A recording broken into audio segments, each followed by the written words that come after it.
everyone, and welcome back to the Red Brick House. Today's video is going to be a continuation from last week where I began to make a granny square handbag. And well, actually it's a crossbody bag, not a handbag. I keep saying that and I'm not sure why, but anyway, I'm going to be making the lining today and all the inside work of the bag, like including the strap and pocket and a little divider.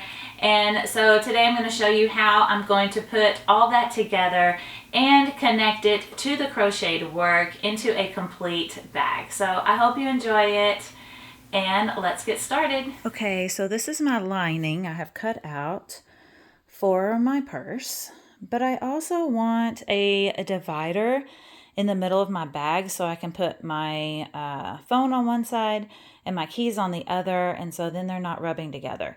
And I really liked that aspect of the first bag that I made, so I'm going to incorporate it here in this one too. I want it to have some structure, so I'm adding some batting. I have just some scraps left over, and I'm also going to put batting in here as well. I'm going to kind of sandwich it together because I don't want this purse to be like a sack. I don't want it floppy. So I want a little bit of structure. So that's what I'm going to do to achieve, an upright bag that doesn't just, fall in on itself. So right now I have the batting on here. I've kind of trimmed it because I don't want it inside any of the seam allowances. And I'm just going to sandwich it in between these two pieces of fabric like that. That's the first thing I'm going to do. And I'm going to sew this fabric together. I'm not worried about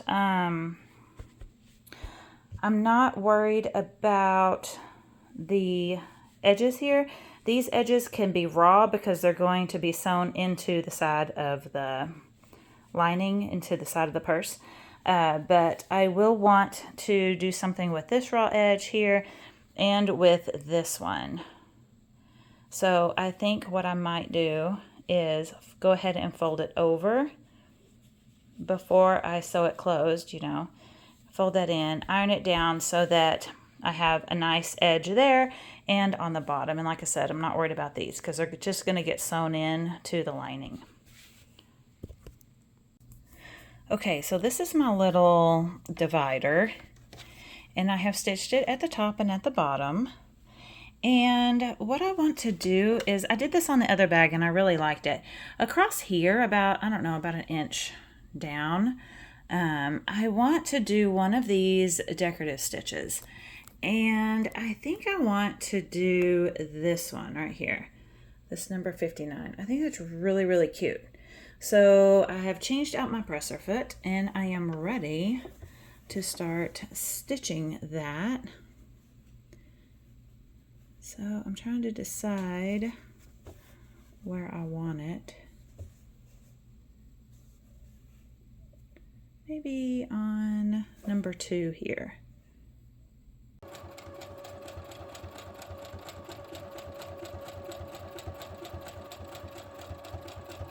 Hope I don't run out of thread.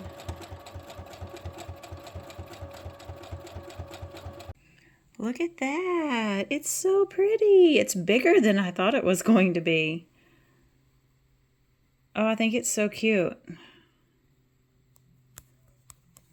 Let's flip it over and look at the back side. Just as pretty. I got to start using these features more often because that's a really cute touch. Okay, I've kind of put this together. I haven't sewn anything together, but I've kind of put it together how I think it will go. And so this will be on the outside, but here on the inside, I have my batting in between these two layers. And then if I open this up, it's just a rectangle. And then this is my divider. So here is just a rectangle with the batting in between. And then I want my divider in here. And then this will go over like like that, and then it will be stitched up the side seams, and this will be my lining, and it will eventually go, you know, inside here. Okay, so but before I do all of this, before I put it together, I want to make a like a strap and a pocket for the inside, like a little pocket. And so right here, I've already prepared my little pocket. I have 2 pieces of fabric. I'm just going to sew them together like that. And then I'm going to take that and sew it, where should I put it? Yeah, probably about like right there. It's probably, I'll center it here, kind of in the middle. And I'll put it about right there. And then I have a strap that I have prepared.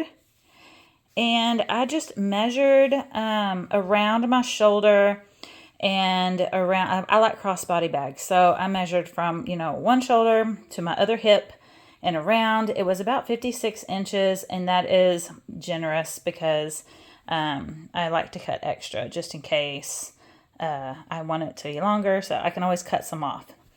And what I've done, I measured this across here as 4 inches.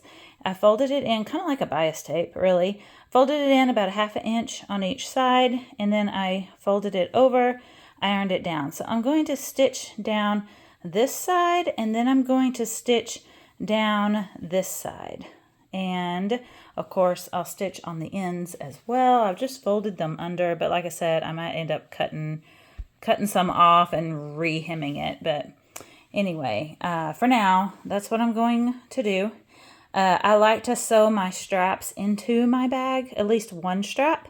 The other strap, I'm going to make it like the other bag that I made, where I have made it adjustable. I have buttons and buttonhole, well, one button and several buttonholes on the end, so I can adjust the length of the bag and how I want to wear it. So if it's cold outside and I'm wearing a big thick coat, then you need your strap to be longer. If it's summertime and your clothes are more thinner or something, and you know, you might want it might be too long, then you might want it a little shorter. And so anyway, I like for that to be adjustable. Okay, I have my pocket in here, and then this is my insert, and then, or my little divider, and then I've put my strap in here. Now I sewed an extra line of stitching here because I thought it looked nice, and I also wanted it to be, I don't know, kind of textured and kind of sturdy, and then I realized I need to put buttonholes in here, so yeah, I didn't think that through exactly, but we'll figure it out. But the best that I can figure is that I'm going to put this strap in here. Now the stitch line, when I stitch all of this together, I'm going to sew up like right through here. So it should catch all this, and then I'm going to stop here. So when I go to hem this, I should be able to fold it back, and this will actually go this direction. It's hard to show. It'll actually go that way, like that. So I'm only sewing one side in because the other side I want it to be adjustable. So I think that's how I'm going to do it. I hope that it turns out the way I want it to be. I'll show you on this one. This is the bag that I made before that I've been using, and let me see if I can show you. Nope, it's not there. Hold on. Okay, so you can see it is stitched in right there. And then it comes out the top, and then on this side is where I have my button. And so I can adjust it. It's on the biggest, or the shortest one, but I have 3 buttonholes here. And this has worked out really, really well. So fingers crossed, I am making this one different. This is a lining instead of like this bag, this little bag. I just stitched it up the sides right here, and it was so easy. But this one's a little different because I have a lining, but I can do it. I can do it. No worries. It's going to be okay. It's just a bag. If it's not okay, I'll just take it apart, you know. So anyway, that's what I'm going to do. I'm going to keep my fingers crossed and I'm going to stitch this together. Okay, let's take a peek inside, and I'm hoping everything got sewn together. Let's see. It's a dark color, so it's going to be hard to kind of see. But it looks like, if I can, that's all sewn in, so that's good. There's my little pocket. So let's go over here. I need to take that pin out. But that is sewn in. Let me make sure my strap, let's take that out. Let's make sure that I got my strap. It did. I don't know if you can see, but I can feel it. Let me try to get, there we go. Let's move that out of the way. So yep, caught it. Just inside there. I was kind of worried. But I can feel it is inside that seam right there. So perfect. Okay, I think I did it. I think it's gonna be good. I think it's gonna be fine. It's gonna be fine. So my next step is I'm gonna trim up these edges right here. I'm going to use just some pinking shears, and I'm gonna cut this back to about like right there and trim all of this stuff off. It really, these edges, they really got uneven with all the bulk inside here as I was sewing. I kind of had to like hold it. That's why I had to quit filming, because I had to hold it flat so that because it was like doing this number and it was pulling these edges, but I think it turned out fine.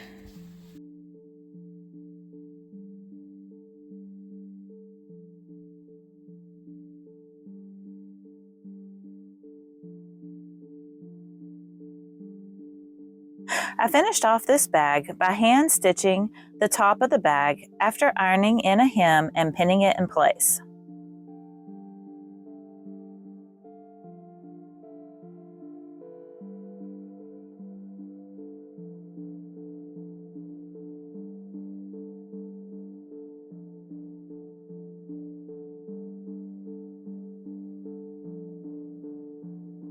I made sure not to stitch through the inside of the bag so that the hemline doesn't show.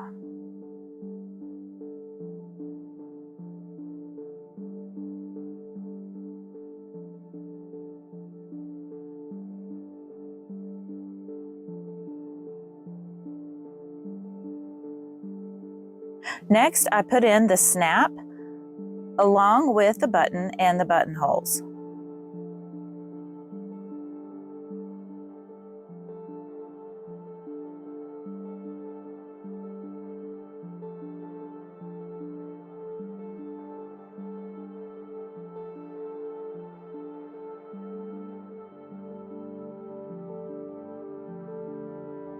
At last, it is time to sew up the sides of the crocheted work. I weave my needle back and forth through the inside chain loops.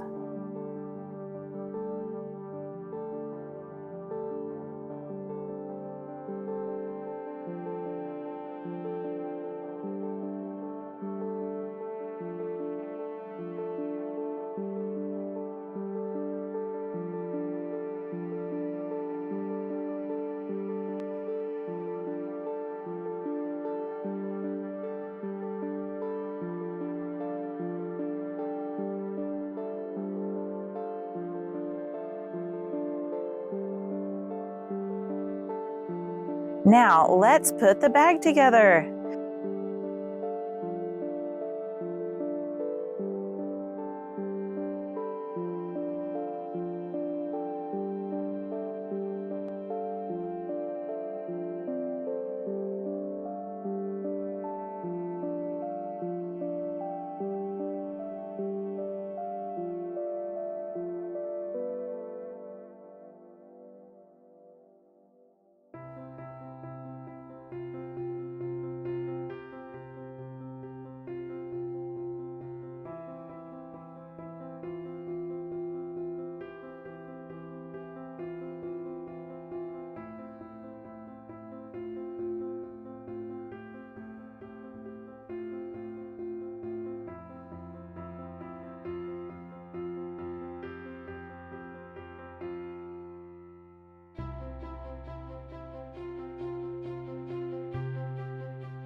I finished the bag by sewing the crochet to the fabric with 2 threads of sewing thread.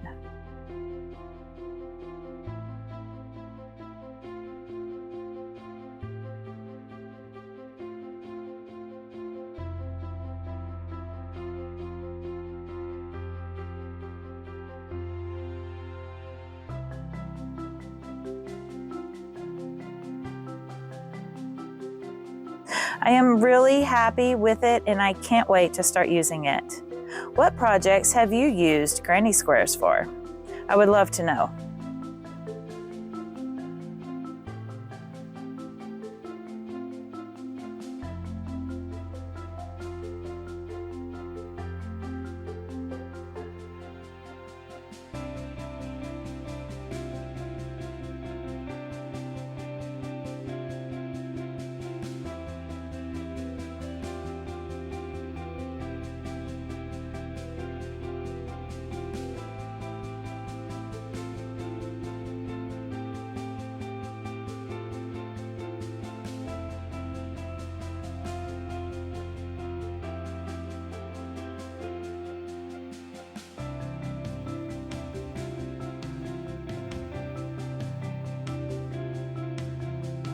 Thank you so much for watching and have a wonderful week. Bye.